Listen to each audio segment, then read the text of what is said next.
Une escalade militaire majeure a été signalée dans le golfe d'Oman après une série de frappes menées par les États-Unis contre des installations et des navires de la marine iranienne.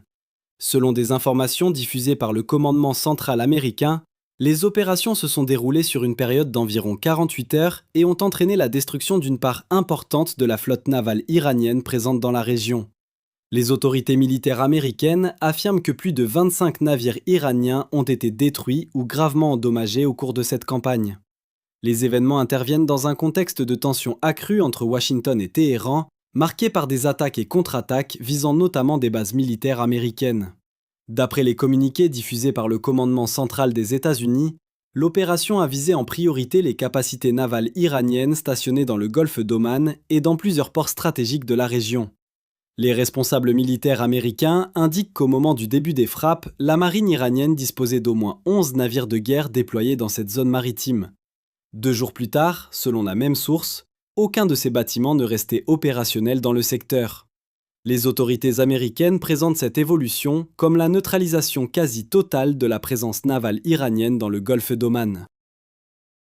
Les frappes auraient été menées principalement à l'aide de missiles de croisière Tomahawk tirés à longue distance depuis des navires de la marine américaine. Selon les analyses militaires citées dans plusieurs rapports, cette stratégie a permis aux forces américaines d'attaquer les bâtiments iraniens sans entrer dans la zone de portée des systèmes de défense navale iraniens. Les responsables américains affirment que l'opération visait à neutraliser la capacité de l'Iran à mener des actions contre le trafic maritime international et contre les forces américaines présentes dans la région. La campagne militaire fait suite à une série d'attaques attribuées à l'Iran contre plusieurs bases militaires américaines.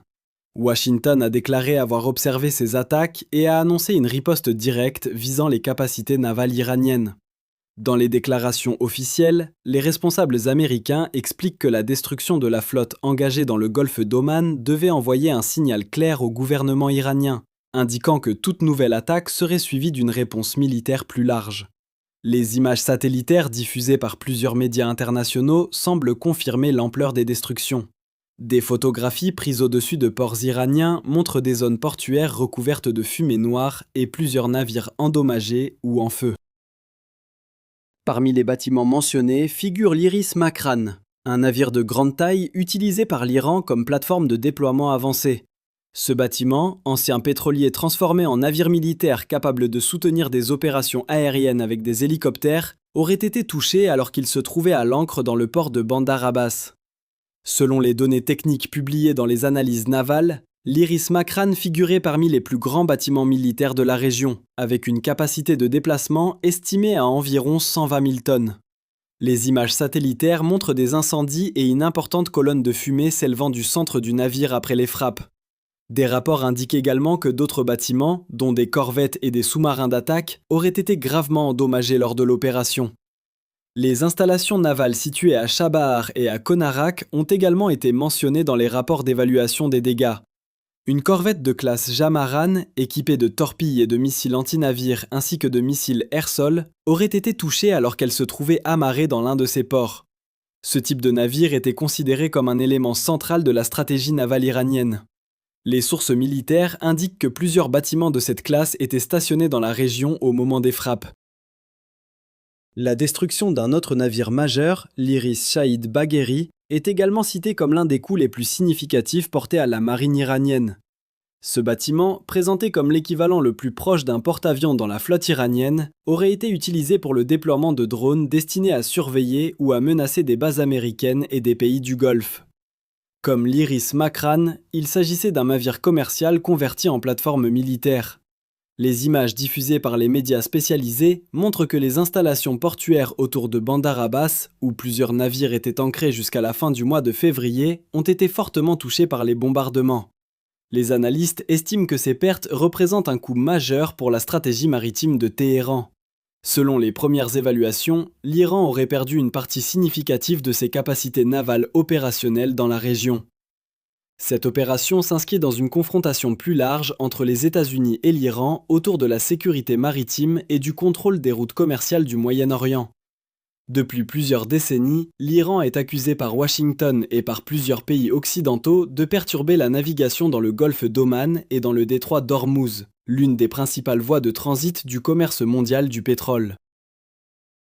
Les développements récents marquent une nouvelle phase dans cette confrontation stratégique, avec des conséquences potentielles pour l'équilibre militaire et économique de la région. Au cœur de cette opération militaire, les informations disponibles décrivent une campagne menée selon une stratégie de frappe à distance destinée à neutraliser les capacités navales iraniennes avant toute confrontation directe en mer. Selon les analyses citées par plusieurs observateurs militaires, les forces américaines ont utilisé des missiles de croisière Tomahawk tirés depuis des bâtiments situés à grande distance des côtes iraniennes. Cette méthode aurait permis d'atteindre les navires iraniens alors même qu'ils se trouvaient encore dans leurs ports ou dans des zones d'ancrage, sans que la marine iranienne puisse engager ses propres moyens de riposte. Les rapports indiquent que plusieurs bâtiments majeurs de la flotte iranienne ont été touchés lors des premières heures de l'offensive. Parmi eux figure l'Iris Makran, considérée comme une plateforme stratégique capable de soutenir des opérations aériennes avec des hélicoptères et des drones. Ce navire, transformé à partir d'un ancien pétrolier, représentait l'un des éléments les plus imposants de la flotte iranienne. Les images satellitaires diffusées après les frappes montrent des incendies importants sur le navire et dans la zone portuaire de Bandar Abbas, confirmant l'ampleur des dégâts causés par les bombardements. Les analystes militaires indiquent que l'attaque contre ces navires a été réalisée à partir de distances pouvant atteindre plusieurs centaines de kilomètres. Les missiles Tomahawk disposent en effet d'une portée largement supérieure à celle de nombreux systèmes de défense navale déployés par l'Iran. Cette caractéristique aurait permis aux forces américaines de frapper les cibles sans exposer leurs propres navires à une contre-attaque directe. Selon certaines estimations, les missiles auraient été lancés depuis des destroyers de classe Harley Burke opérant dans la région. Après les premières vagues de missiles, d'autres moyens militaires auraient été engagés pour achever la neutralisation des navires endommagés. Des analyses évoquent l'intervention d'avions de combat, notamment des appareils capables de mener des frappes de précision à l'aide de bombes guidées. Cette phase aurait permis de frapper les installations portuaires et les bâtiments qui restaient encore opérationnels après les attaques initiales. Les spécialistes décrivent cette séquence comme une opération coordonnée visant à empêcher toute réorganisation des forces navales iraniennes. Selon plusieurs rapports militaires, la stratégie adoptée par les États-Unis reposait sur l'exploitation d'un avantage technologique et informationnel. Les forces américaines disposeraient d'un système de surveillance étendu dans la région, incluant l'utilisation de drones de reconnaissance et d'autres moyens de renseignement. Ces dispositifs auraient permis de localiser avec précision les positions des navires iraniens avant le lancement des frappes. Les bâtiments visés auraient ainsi été identifiés alors qu'ils se trouvaient à quai ou en position d'attente. Les observateurs expliquent que cette approche a empêché l'Iran d'appliquer la doctrine navale qu'il avait développée au cours des dernières décennies. Cette doctrine repose en grande partie sur l'utilisation de tactiques asymétriques, notamment des attaques rapides menées par de petites embarcations armées, le déploiement de missiles antinavires tirés depuis la côte et l'utilisation de sous-marins légers capables d'opérer dans les eaux du golfe Persique. L'objectif de cette stratégie était de compenser l'écart de puissance navale avec les États-Unis en saturant les défenses adverses par des attaques multiples. Les responsables iraniens avaient également mis en avant l'utilisation de drones lancés depuis des plateformes navales improvisées. Le navire Iris Shahid Bagheri faisait partie de ces plateformes et jouait un rôle central dans ce dispositif. Ce bâtiment avait été modifié pour permettre le lancement et la récupération d'appareils sans pilote ainsi que d'hélicoptères. Sa destruction représente donc une perte importante pour les capacités de projection de la marine iranienne dans la région. Les analyses publiées dans plusieurs médias spécialisés soulignent que la rapidité de l'opération a surpris les observateurs. En l'espace de 48 heures, les principales unités navales iraniennes stationnées dans le golfe d'Oman auraient été neutralisées. Les experts estiment que cette campagne a empêché la mise en œuvre de la stratégie iranienne consistant à attirer les navires américains dans des zones étroites comme le détroit d'Ormuz où les attaques asymétriques auraient pu être plus efficaces. Le commandement central américain a déclaré que cette opération devait également répondre aux menaces pesant sur la navigation commerciale internationale. Les autorités américaines accusent l'Iran d'avoir perturbé à plusieurs reprises le trafic maritime dans la région au cours des dernières décennies. Les responsables militaires affirment que la destruction des navires engagés dans ces activités doit permettre de réduire les risques pour les routes commerciales reliant le golfe Persique au reste du monde. Dans les communications officielles, les responsables américains ont présenté l'opération comme un message stratégique adressé au gouvernement iranien. Ils indiquent que toute tentative d'attaque contre les forces américaines ou contre les navires marchands sera suivie d'une réponse militaire directe. Les autorités américaines affirment également que les actions menées au cours de ces 48 heures démontrent la capacité des forces américaines à neutraliser rapidement des infrastructures militaires jugées menaçantes.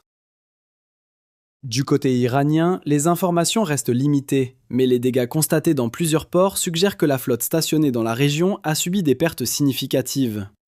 Les images satellites montrant des navires en feu, des infrastructures portuaires endommagées et des zones couvertes de fumée indiquent que les installations navales ont été touchées de manière extensive.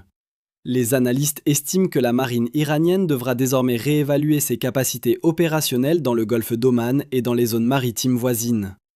Les développements militaires récents interviennent dans un contexte stratégique plus large lié à la sécurité maritime du détroit d'Ormuz, une voie de navigation considérée comme l'une des plus importantes au monde pour le transport du pétrole. Les autorités américaines et plusieurs analystes estiment que la campagne menée contre la flotte iranienne ne visait pas uniquement à affaiblir les capacités militaires de Téhéran, mais également à garantir la sécurité de cette route maritime essentielle pour l'économie mondiale. Le détroit d'Ormuz relie le golfe Persique à la mer d'Oman et constitue un passage obligatoire pour une part considérable du commerce énergétique international. Selon les estimations citées par plusieurs médias, environ 20% du pétrole brut transporté dans le monde transite par ce détroit à un moment ou à un autre. Les données évoquent également qu'une part significative des approvisionnements énergétiques de nombreux pays dépendent directement de ce corridor maritime. Les États d'Asie, et notamment la Chine, reçoivent une proportion importante de leur pétrole par les cargaisons qui empruntent cette route. Les pays des Amériques utilisent également ce passage pour une partie de leurs importations énergétiques, même si la proportion reste plus faible. Les tensions se sont accentuées lorsque des responsables iraniens ont annoncé la fermeture du détroit d'Ormuz au début du mois de mars.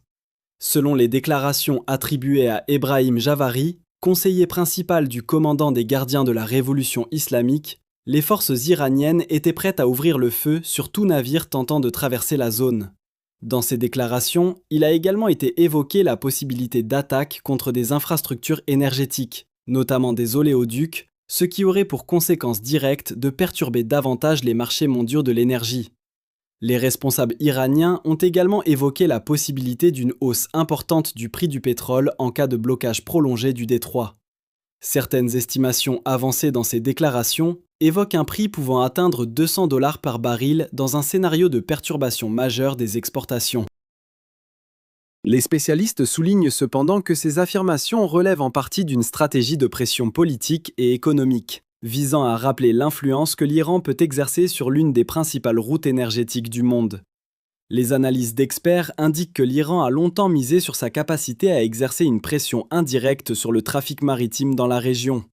Cette stratégie repose sur l'utilisation de moyens navals asymétriques, tels que des vedettes rapides armées, des mines maritimes et des batteries de missiles anti-navires installées le long des côtes. L'objectif consiste à créer un environnement d'incertitude pour les compagnies maritimes et pour les assureurs, ce qui peut entraîner une hausse des coûts de transport et une réduction du trafic dans la zone. Des signes de ces tensions se sont déjà manifestés dans le secteur du transport maritime. Selon plusieurs rapports, certaines compagnies ont commencé à éviter certaines routes proches du détroit d'Ormuz en raison de l'augmentation des risques. Les primes d'assurance pour les navires transitant dans la région auraient également augmenté. Ces facteurs ont des conséquences directes sur le commerce international, car toute perturbation dans cette zone stratégique peut affecter les chaînes d'approvisionnement énergétique. Dans ce contexte, les États-Unis ont déclaré que la neutralisation de la flotte iranienne engagée dans la région visait à réduire la capacité de Téhéran à perturber la navigation internationale. Les responsables militaires affirment que l'opération, menée sur 48 heures, a permis d'éliminer plusieurs des navires susceptibles d'être utilisés pour des actions contre des cargos ou contre des navires militaires étrangers. Selon ces évaluations, la destruction de ces unités navales pourrait limiter la capacité immédiate de l'Iran à appliquer sa stratégie maritime dans le golfe d'Oman. Les experts rappellent également que les tensions entre les États-Unis et l'Iran dans le domaine naval ne sont pas nouvelles. Plusieurs incidents maritimes ont été signalés au cours des dernières décennies, notamment des attaques contre des navires, des opérations militaires et des confrontations indirectes dans le golfe Persique. L'un des épisodes les plus connus remonte à l'année 1988, lorsque les forces américaines avaient mené une opération contre des installations et des navires iraniens à la suite d'attaques contre des navires dans la région. Les observateurs notent que les événements récents rappellent certains aspects de ces confrontations passées, tout en se déroulant dans un environnement technologique très différent. Les capacités de surveillance par satellite, l'utilisation de drones et les systèmes de missiles à longue portée ont profondément transformé la manière dont les opérations navales sont menées. Ces évolutions permettent désormais d'atteindre des cibles à grande distance avec une précision accrue, ce qui modifie l'équilibre des forces dans les conflits maritimes. Pour l'instant, les conséquences à long terme de cette opération restent incertaines. Les analystes estiment que la destruction d'une partie importante de la flotte iranienne pourrait réduire temporairement la capacité militaire de Téhéran dans la région maritime.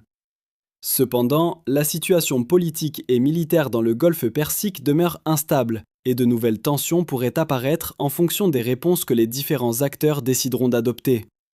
Les autorités américaines affirment que leur objectif reste de garantir la liberté de navigation dans les voies maritimes internationales. De leur côté, les responsables iraniens continuent de dénoncer les actions militaires menées contre leurs installations et leurs navires. Dans ce contexte, la communauté internationale observe avec attention l'évolution de la situation dans une région qui joue un rôle central dans l'approvisionnement énergétique mondial. Pour suivre l'évolution de cette situation et les développements internationaux liés à la sécurité maritime et aux tensions au Moyen-Orient, vous pouvez vous abonner à notre chaîne d'information et activer les notifications afin de recevoir nos prochains reportages.